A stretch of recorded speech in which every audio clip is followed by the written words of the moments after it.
Je m'appelle Romy Lafleur. J'ai vu le jour et grandi dans une petite ville nommée Fairwood, dans l'Oregon, un endroit où, chez moi, les diplômes accrochés au mur comptaient davantage que la bonté ou la passion. Il n'y avait pas de place pour des rêves flous, seulement un plan bien tracé. Obtenir son diplôme avec mention, intégrer une université prestigieuse, puis embrasser une carrière respectable, comme le droit, la médecine ou la recherche. Mon père, Stéphane Lafleur, a été professeur de sciences politiques à l'Université d'État de l'Oregon. Un homme droit, toujours tiré à quatre épingles, qui s'exprimait comme s'il faisait un cours en permanence. Ma mère, Claire, était la directrice du seul lycée de la ville. Pour elle, chaque erreur pouvait être évitée en suivant scrupuleusement discipline et tradition. Leur modèle de l'enfant parfait? Ma sœur, Charlotte Lafleur. Elle savait réciter la déclaration d'indépendance à 4 ans et a intégré l'école de médecine de Stanford à 18 ans. Quand elle a décroché une bourse complète, toute la famille a organisé une grande fête. Des cousins de tout le pays sont venus. Mon père a levé son verre, le regard brillant de fierté en déclarant « Voici le futur de notre pays ». Quant à moi, il ajoutait toujours que ces histoires de commerce en ligne, c'étaient des gamineries inutiles. Ce commentaire me visait directement. Tu as déjà été effacé par ta famille, puis supplié de réparer ce qu'ils avaient détruit? Avant qu'on plonge dans mon histoire, dis-moi, d'où tu m'écoutes aujourd'hui? Et toi, qu'aurais-tu répondu? Commente et abonne-toi si tu veux d'autres récits vrais sur le courage de vivre pour soi. Je n'ai jamais détesté les études, mais dès toute petite, j'ai été fascinée par ce qui se passait derrière un écran. À 12 ans, j'ai réparé l'imprimante d'une voisine contre 10 $ et 2 places de cinéma. À 15 ans, j'ai codé mon premier site web pour la boutique de fleurs de Madame Morin, qui a reçu sa première commande en ligne 3 jours plus tard. Quand j'ai porté ma première combinaison noire à col montant, je me sentais comme une héroïne d'un film vintage. Je pensais que mes parents seraient fiers, mais ma mère s'est contentée de froncer les sourcils avant de dire « Tu devrais te concentrer sur le SAT. Ces petites lubies ne te mèneront pas à Columbia. » Mon père, lui, a été plus direct. Il a planté son regard dans le mien, mon ordinateur portable sous le bras, et a dit froidement « Si tu veux finir technicienne pour toujours, continue comme ça. Mais tu ne toucheras pas un centime de nous. » J'ai esquissé un sourire forcé. La seule chose qu'on ne m'a jamais accordée chez moi, c'était le droit d'être différente. À chaque repas, le prénom de Charlotte revenait comme une prière. Charlotte a été sélectionnée pour présenter au symposium de Boston, où le docteur Langlois dit qu'elle a un don pour diriger. Moi, on me demandait seulement « Romy, tu repasses le test de maths du SAT pour la 3e fois. » En mai de ma dernière année de lycée, on s'est retrouvés tous autour de la table, entourés des brochures de Stanford, Princeton et Yale que mon père avait soigneusement alignées. Mon cœur battait à tout rompre quand j'ai enfin dit ce que je gardais en moi depuis des mois. Je ne veux pas postuler à la fac. Je veux lancer mon entreprise. J'ai déjà un premier client et près de 4 000 $ d'économie grâce à mes sites web. Un couvert a glissé sur une assiette. Ma mère est restée muette. Mon père s'est levé lentement, la voix tranchante comme une lame. Il en est hors de question sous ce toit. Je n'oublierai jamais le regard qu'il m'a lancé. Pas de l'inquiétude, mais du dégoût, comme si j'avais proféré une obscénité. Je n'ai pas pleuré. Je me suis levée sans un mot, j'ai rejoint ma chambre et commencé à faire mes valises. Une semaine plus tard, j'ai quitté la maison avec 3 valises, un vieux portable et ma détermination intacte. Personne n'est venu me dire au revoir. Personne ne m'a souhaité bonne chance. Ils étaient certains que je reviendrais, la tête basse. Mon premier appartement était un studio au 3e étage d'un immeuble délabré, en banlieue de Portland. 42 mètres carrés, avec un sol en bois grinçant et des fenêtres qui laissaient passer le vent, même fermées. Mais c'était mon espace. La cuisine était si étroite que je pouvais toucher les 2 murs en écartant les bras. J'y ai placé une table d'occasion sous la seule prise du salon pour en faire mon bureau. Chaque matin, je préparais mon café avec une vieille cafetière, je me mettais au travail avant le lever du soleil, et je continuais jusqu'à ce que les lampadaires s'allument dehors. Pas de salaire, pas de pression familiale, seulement une idée: aider les artisans locaux à vendre en ligne. J'ai baptisé ma plateforme Artisanao. Rien de révolutionnaire ni de haute technologie, mais je croyais fermement qu'on pouvait aider tous ces potiers, tisserands et créateurs de bougies de l'Oregon qui ne savaient pas comment vendre en ligne. Je créais des sites simples et prenais 5% sur chaque vente. Le reste leur revenait intégralement. Le jour, je codais. La nuit, j'envoyais des emails à de petites boutiques. La plupart ne répondaient pas. Certains demandaient: « Tu es inscrite dans quelle université ?» Quand je disais que je n'étais jamais allée à la fac, ils se taisaient ou envoyaient un emoji hilar. Mon compte bancaire se vidait plus vite que je ne l'imaginais. Je vivais de nouilles instantanées et de dur. Un soir, désespérée après un accident qui a détruit ma vieille Civic, j'ai assisté à un meet-up d'entrepreneurs à la bibliothèque municipale. Je n'y allais pas pour trouver un miracle, juste pour être avec d'autres qui galéraient comme moi. Là, j'ai rencontré Mireille Bonnet, une femme dans la cinquantaine, cheveux gris attachés, regard franc. Fondatrice de Contact, un logiciel de comptabilité pour petites entreprises, elle parlait de ses erreurs et de la façon de faire évoluer un produit. À la fin, j'ai attendu que la salle se vide, je me suis approchée, tremblante, et j'ai tendu ma carte de visite faite maison. Je suis Romy. J'aide les artisans à vendre en ligne. Pas de diplôme, pas de financement, mais de vrais clients. Mireille a souri, m'a demandé mes données clients. Je lui ai montré mes tableaux Excel. Après un silence, elle m'a dit: « Tu n'as pas besoin de plus de vendeurs individuels, mais de clients professionnels, des boutiques qui utiliseront ton logiciel pour gérer leurs ventes. » Je n'ai pas tout compris tout de suite, mais j'ai senti qu'une porte venait de s'ouvrir. Après ma rencontre avec Mireille, j'ai rebaptisé la plateforme en Artisan Logic. Le nom Artisanao sonnait trop naïf, ne correspondait plus à l'ambition que je voulais lui donner. Sous son mentorat, j'ai pivoté d'une plateforme destinée aux particuliers vers la création d'un logiciel de gestion des commandes et des stocks, conçu pour les boutiques d'artisanat de petite et moyenne taille, un marché que personne ne servait correctement. Le premier mois après ce virage, j'ai dormi à peine 3 heures par nuit. J'ai réécrit tout le système sur un nouveau framework et lancé une campagne par email ciblant des magasins indépendants de la côte ouest.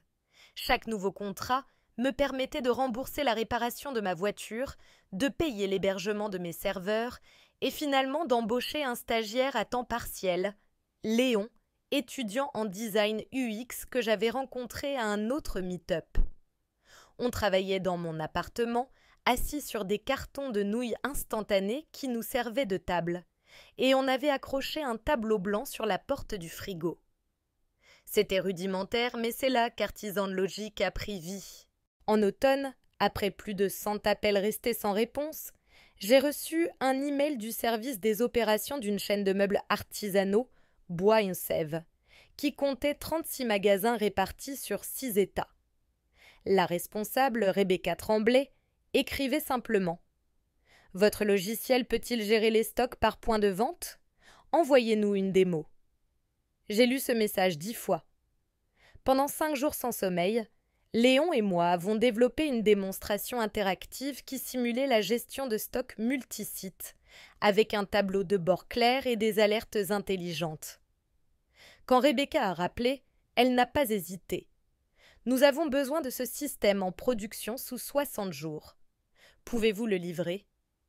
J'ai croisé le regard de Léon, qui m'a fait un signe positif.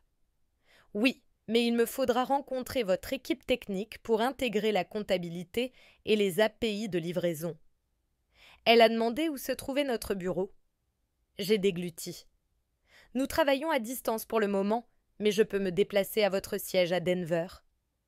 Ce premier rendez-vous fut aussi la première fois que je mettais les pieds dans un vrai bureau. Moquette impeccable, machine à café dernier cri. J'y suis allée en veste empruntée et chaussures légèrement usées, mais je me suis tenue droite et ai répondu à chaque question technique avec l'assurance née de mes longues nuits de code. Le contrat final s'est signé pour 420 000 $, avec 150 000 versés en avance pour lancer le projet. Je n'ai pas pleuré. Dans le taxi du retour, je suis restée immobile, regardant défiler les rues de Denver, serrant mon sac comme s'il contenait un tout nouveau chapitre de ma vie. À partir de là, tout s'est accéléré. Après la livraison réussie pour Bois et Sèvres, ils nous ont recommandé à 3 autres chaînes, dont Créamat, un grand magasin de fournitures d'art basé en Californie. Créamat a signé un contrat pour 630 000 $. J'ai officialisé l'incorporation de la société en Oregon, loué nos premiers bureaux à Beaverton et embauché 5 employés à temps plein, des ingénieurs, un chef de projet et une comptable interne. En 2 ans, Artisan Logic a ouvert des bureaux à Portland, Denver et San Diego, et nous comptions plus de 60 chaînes parmi nos clients. Notre plateforme avait évolué en un véritable écosystème. Gestion des commandes, suivi des stocks, intégration avec les transporteurs et même analyse du comportement des clients. La 3e année, le chiffre d'affaires dépassait 1,2 million de $, avec un bénéfice net de plus de 300 000 $. La 4e année, on m'a invitée comme conférencière à l'événement Femmes et Tech sur la côte ouest. J'y ai raconté comment de simples outils logiciels pouvaient transformer des industries traditionnelles. Après mon intervention, un homme d'une 50aine d'années s'est approché, tendant sa carte avec respect. Je suis François Martin, directeur de la stratégie chez Horizon Access Ventures. Nous suivons Artisan Logic depuis quelques mois. Si vous êtes ouverte à une discussion de fusion ou d'acquisition, nous avons une proposition. J'ai souri en prenant sa carte, sans m'engager. La semaine suivante, j'ai reçu 3 autres offres d'acquisition, la plus haute valorisant la société à 36 millions de $. Léon a laissé échapper. Si tu vends, je serai heureux pour toi, mais j'espère que tu ne le feras pas. On n'a pas encore terminé. J'ai levé les yeux vers le tableau de notre roadmap produit, couvert de post-it colorés. Je savais exactement où nous étions et où nous allions. J'ai refusé les 3 offres, non parce que l'argent n'était pas suffisant, mais parce que Artisan Logic n'était pas qu'une entreprise. C'était la preuve de mon choix, celui que ma famille avait toujours rejeté. Même lorsque l'entreprise prospérait, j'ai conservé un niveau de discrétion extrême dans ma vie privée. Je conduisais toujours ma vieille Subaru, habitais un modeste 2 pièces à Beaverton, et quand on me demandait ce que je faisais, je répondais simplement « Je développe de petits outils logiciels pour des boutiques artisanales ». Ma famille, fidèle à elle-même, ne semblait se souvenir de moi que lorsqu'il s'agissait d'évoquer un échec. Ma mère appelait chaque mois, non pas pour prendre de mes nouvelles, mais pour raconter comment Charlotte venait d'être nommée médecin-chef d'un grand hôpital de Seattle, ou comment son mari avait publié un nouvel article scientifique. Je me contentais de sourire et de rester silencieuse. Tout a changé le jour où mon père, Stéphane, a été licencié après 28 ans d'enseignement à l'Université d'État de l'Oregon. Les coupes budgétaires avaient supprimé son département, et à 61 ans, il a perdu d'un coup sa principale source de revenus. Une semaine plus tard, ma mère a reçu un diagnostic de thyroïdite auto-immune, nécessitant un traitement long et coûteux hors de leur couverture santé. Charlotte, pourtant médecin, a juste répondu « Je suis débordée, je ne peux pas aider ». Je suis restée seule dans mon bureau à fixer un relevé bancaire que ma mère avait envoyé par erreur à une vieille adresse e-mail. Une ligne m'a glacée. Paiement hypothécaire non reçu, en retard de 16 jours, suivi d'une facture de médicaments de 1 800 $. Personne ne m'a appelé pour demander de l'aide. Peut-être croyait-il encore que je survivais à peine, trop orgueilleuse pour retourner à la fac. Je savais que si personne n'intervenait, ils perdraient leur maison. J'ai contacté mon avocat, maître Raphaël Dupont, qui m'avait aidé à structurer les contrats d'Artisan Logic, et je lui ai demandé de mettre en place un fonds fiduciaire nommé Colline du Printemps, déguisé en bourse d'aide éducationnelle. En une semaine, ce fonds a commencé à couvrir leur mensualité hypothécaire, toujours à temps. Mes parents ont reçu une lettre de leur banque expliquant qu'une organisation avait décidé de garantir leurs prêts, en remerciement de leur contribution à l'éducation locale. Ils n'ont posé aucune question. En parallèle, j'ai fait établir par Raphaël une société écran, Rivage Conseil, immatriculée à Boise. J'y ai signé un faux contrat engageant mon père pour rédiger un manuel sur l'éducation civique moderne, payé 2000 $ par mois. Personne n'a vérifié. Mon père a commencé à se vanter auprès de ses amis qu'il avait été nommé conseiller pédagogique d'État. Ma mère, soulagée, pensait qu'un mécène les aidait temporairement. Moi, je continuais d'autoriser les virements chaque mois, sans jamais attendre un merci. Mais ce n'était pas tout. L'an dernier, j'ai appris que Charlotte venait de donner naissance à des jumeaux. Les coups imprévus de sa césarienne l'avaient contrainte à reporter l'inscription à la crèche bilingue dont elle rêvait. Quelques semaines plus tard, 2 bourses intitulées Fonds Avenir Enfants du Nord-Ouest ont mystérieusement financé 9 500 $ par an pour chacun de ses enfants, Nolan et Chloé Mercier. Charlotte a posté sur les réseaux sociaux, en majuscules, c'est un miracle. Dieu pourvoit toujours.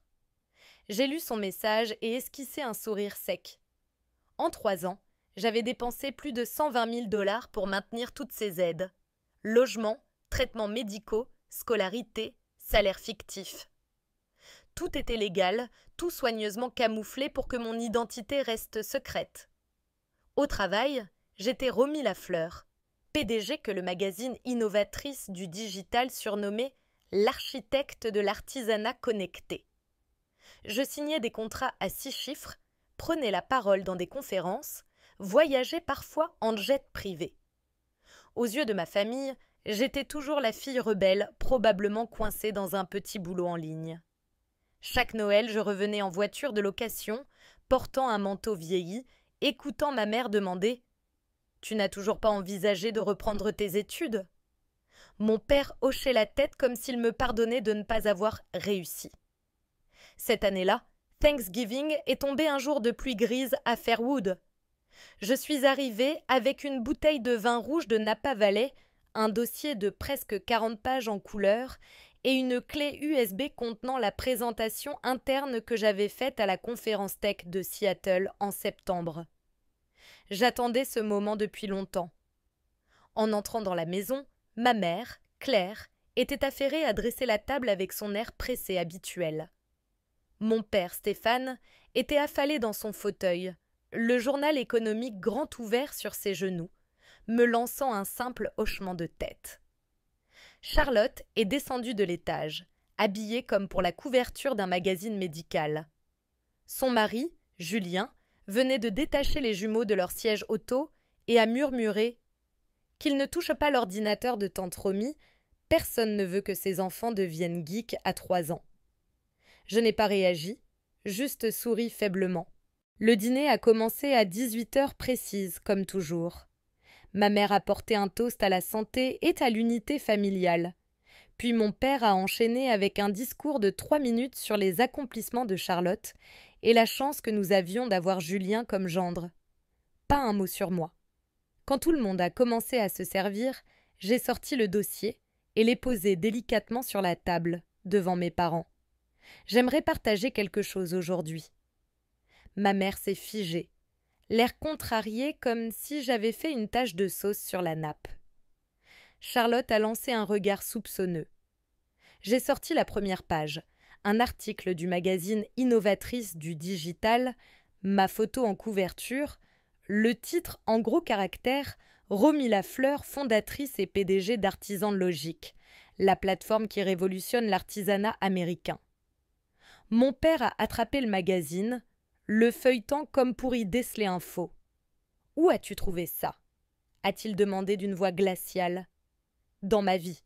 Cela fait 8 ans que je dirige Artisan Logique. L'entreprise emploie plus de 180 personnes dans 3 villes et est actuellement valorisée à 47 millions de dollars. Et maman, papa, je suis celle qui a soutenu cette famille depuis 4 ans. Je leur ai montré les relevés de virement de Colline du Printemps vers leur banque, les documents de l'assurance santé de ma mère, financés par un fonds privé, le faux contrat de Rivage Conseil rémunérant mon père, et les lettres de bourse pour Nolan et Chloé, tous avec preuve. La pièce est devenue silencieuse. Mon père s'est levé brusquement, le visage rouge.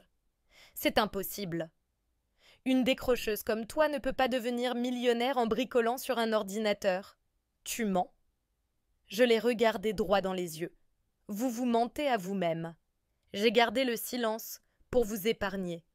Mais je suis fatiguée de me cacher pour être tolérée. Ma mère a murmuré, la voix tremblante. Pourquoi ne nous l'as-tu pas dit plus tôt? J'ai pris une grande inspiration. Parce qu'à chaque fois que je parlais, vous me regardiez comme une étrangère. J'ai préféré aider sans demander de reconnaissance. Charlotte s'est penchée, sèche. J'ai travaillé 14 heures par jour pour devenir médecin. Et toi, tu codes dans ton salon et tu veux des applaudissements. Je n'ai pas nié ses efforts.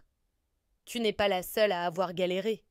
J'ai dormi sur mon clavier, mangé des nouilles sèches. J'ai bâti ça seule. Mon père a frappé la table. Assez. Je ne veux plus entendre tes mensonges. Tu es une honte. Je me suis levée calmement. Alors c'est tout. Vous ne voulez pas connaître la vérité. Vous préférez votre fantasme de la fille parfaite. J'ai rangé les documents dans mon sac et, en tournant les talons, ma mère m'a agrippé le poignet. Romy, qu'en est-il du soutien le mois prochain? Je l'ai regardé dans les yeux. Les gens qui me voient même comme une honte ne peuvent plus vivre de mon argent. À partir d'aujourd'hui, c'est terminé. Je suis sortie de cette maison où j'avais toujours été perçue comme un fardeau. La pluie tombait encore, mais chaque goutte qui glissait sur mes épaules me paraissait étrangement légère. Le lendemain matin, j'ai quitté Fairwood sans un mot, sans un regard en arrière. Mon vol pour la Floride décollait à 6h15 de Portland. Assise près du hublot, j'ai observé les nuages se dissoudre au-dessus de cet Oregon où j'avais cru, enfant, devoir appartenir pour toujours. Plus maintenant. 3 ans plus tôt, j'avais acheté une maison de vacances à l'extérieur de Belle-Rive, près de Clearwater, une charmante villa de 3 chambres au toit de tuiles rouges, murs blancs, un jardin rempli de pamplemoussiers et de lavande. Jusqu'alors, je n'y allais que rarement pour fuir le tumulte du travail. Mais cette fois, je n'y étais pas pour me reposer. J'étais venue pour tout recommencer. La première semaine, j'ai fait vider la maison de ses meubles de location impersonnels et de ses fausses antiquités. J'ai engagé Elena, une architecte d'intérieur locale, pour en faire un vrai foyer. Lumineux, épuré, ancré dans la réalité. Un lieu où je pouvais respirer et simplement être moi-même. En parallèle, j'ai ordonné à Maître Dupont d'envoyer les notifications officielles. Colline du Printemps cessait tout versement hypothécaire. Rivage Conseil mettait fin au contrat de mon père. Et les bourses spéciales pour les jumeaux de Charlotte ne seraient pas renouvelées l'année suivante. Sans explication. Sans excuse. Je ne leur devais plus rien. 2 semaines plus tard, j'ai franchi les portes du nouveau siège d'Artisan Logic, au 9e étage d'une tour vitrée du quartier d'affaires de West Bay, à Clearwater. Le bureau surplombait l'océan, inondé de lumière, avec un parquet en noyer sombre. Là, j'ai retrouvé 3 membres clés de l'équipe originelle. Léon, Rachel et Damien, tous volontaires pour déménager et aider à relancer l'entreprise. « On repart de zéro ?» a demandé Rachel lors de notre première réunion. Oui, plus de vie cachée, plus de double identité. C'est le chapitre le plus libre pour l'entreprise et pour moi. Artisan Logic n'a pas seulement survécu à cette transition, elle a prospéré. En un trimestre, nous avions déjà 3 nouveaux clients basés en Floride et un fonds d'investissement de Boston venait de proposer une nouvelle valorisation, 59,7 millions de dollars, sans compter les modules d'intelligence artificielle que nous préparions.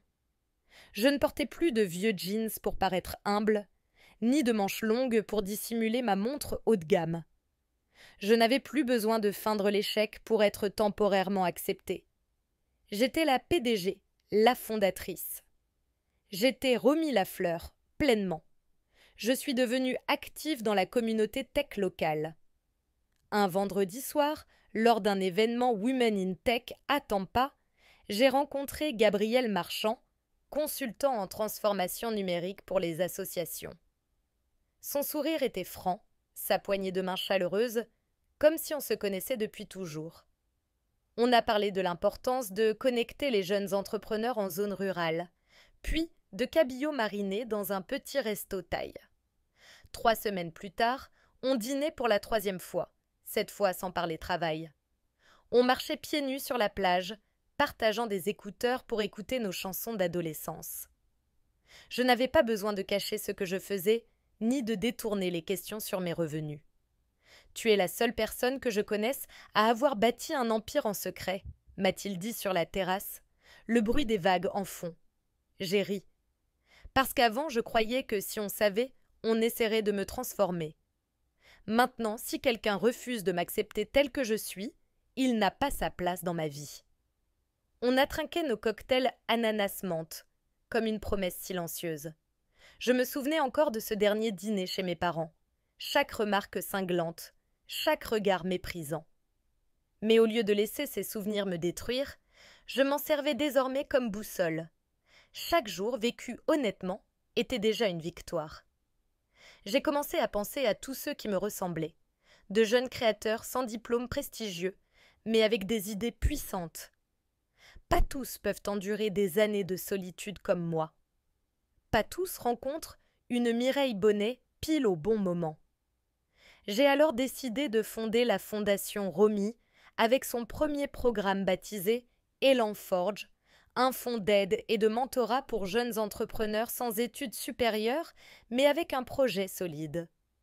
On ne demandait pas dans quelle école ils avaient étudié, seul comptait ce qu'ils voulaient bâtir et pourquoi. Le lancement d'Élan Forge a eu lieu dans un petit auditorium au Tech Hub de Clearwater, sous le soleil d'avril et le parfum du café torréfié d'un stand voisin.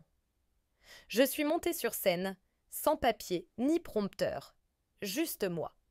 Ici, il y a ceux qui savent fabriquer la chaise en bois parfaite à 16 ans, ou coder un algorithme sans jamais avoir mis les pieds à la fac. Si on leur ferme la porte à cause d'un manque de diplôme, c'est nous qui manquons de vision. En 6 semaines, nous avons reçu près de 500 candidatures. La première bénéficiaire fut Alicia Montero, 22 ans, d'El Paso, au Texas. Elle souhaitait développer une plateforme de planning pour les cliniques locales.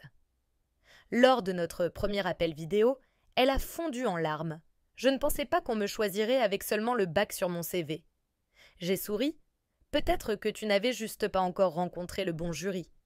Élan Forge n'est pas un simple fond. C'est une réponse du cœur à la Romy de 19 ans, celle qui se recroquevillait dans un studio glacé en rêvant qu'un jour, quelqu'un croirait en elle.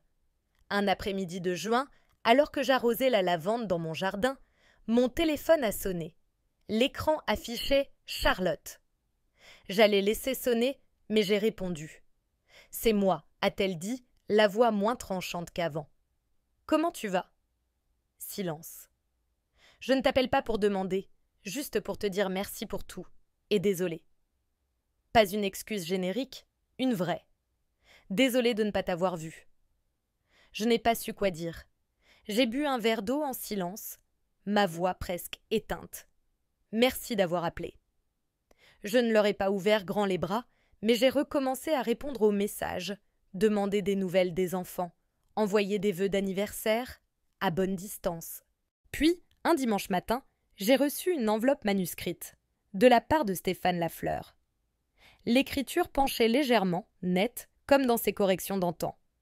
Romy, je ne sais pas par où commencer, alors je serai directe. J'ai eu tort. Tort de croire qu'il n'y avait qu'un seul chemin vers la réussite.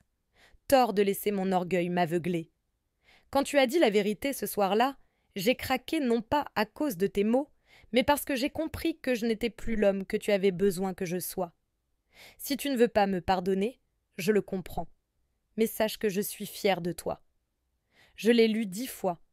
Pas une larme n'a coulé, mais ma gorge s'est serrée d'un nœud indescriptible, entre tristesse et soulagement. Je n'ai pas rappelé tout de suite. Quelques jours plus tard, je lui ai envoyé une carte postale depuis Sarasota. Merci pour ta lettre. Je construis la vie dont j'ai toujours rêvé. Si tu veux en faire partie, la seule condition, c'est le respect. Je n'ai pas idéalisé une réconciliation parfaite. J'ai tracé mes limites, mais leur ai offert une seconde chance, à mes conditions. Lors d'un dîner informel avec le cercle local des femmes entrepreneurs à Tampa, j'ai partagé mon histoire, sans la dramatiser ni l'édulcorer. Parfois, la meilleure chose qu'on puisse faire pour soi-même, c'est cesser de chercher l'amour de ceux qui refusent de nous comprendre. Un silence a suivi, avant que la salle n'éclate en applaudissements. J'ai compris que je n'étais pas juste en train de guérir, j'inspirais. Un après-midi d'été, alors que je lisais sur ma terrasse, mon téléphone a sonné. Appel d'un fixe, Fairwood, Oregon. J'ai failli laisser sonner, mais mon instinct m'a dit de répondre. Une voix douce a parlé, chaque mot pesé. C'est maman, Claire. Tu vas bien? Je n'ai pas répondu tout de suite. Elle a repris. Ton père et moi prévoyons de venir en Floride le mois prochain. Pourrions-nous te voir? La question était simple, mais chaque syllabe pesait lourd. En tant que qui?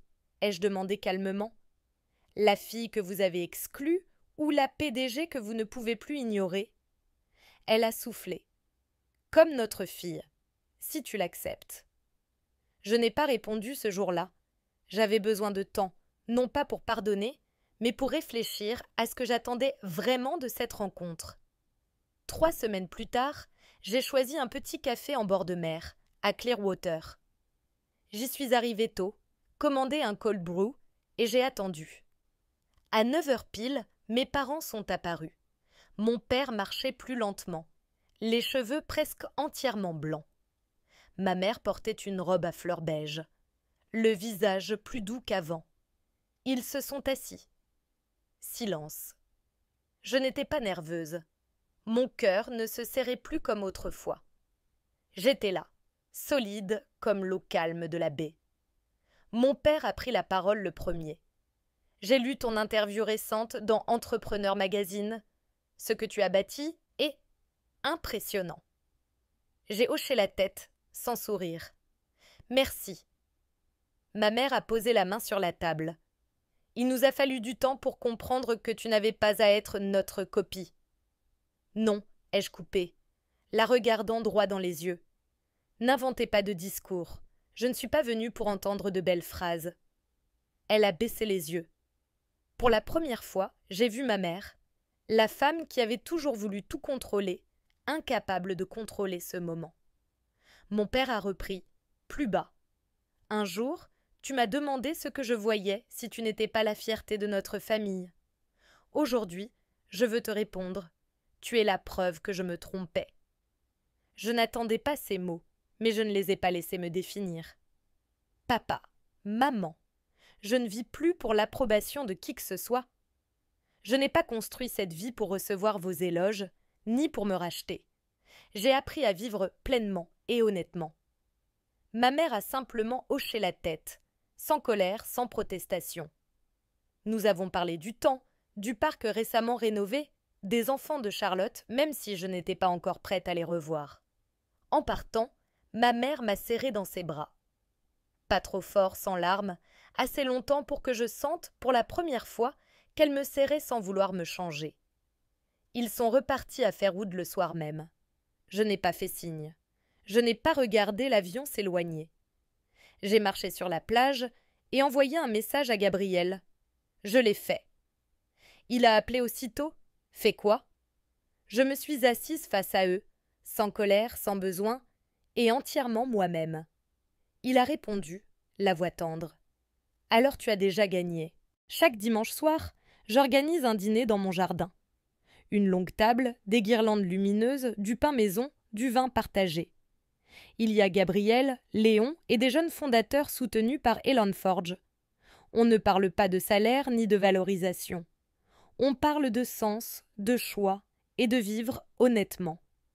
Je n'ai pas besoin qu'une famille me reprenne. J'ai une communauté qui m'a choisi dès le début, sans condition. Et je comprends maintenant plus clairement que jamais. Personne n'a besoin d'une famille parfaite pour vivre pleinement. Il suffit d'avoir le courage de se créer soi-même un monde où l'on est libre. Et toi, as-tu déjà senti qu'il fallait t'inventer ta propre famille pour enfin vivre pleinement? Dis-moi dans les commentaires comment tu aurais réagi à ma place.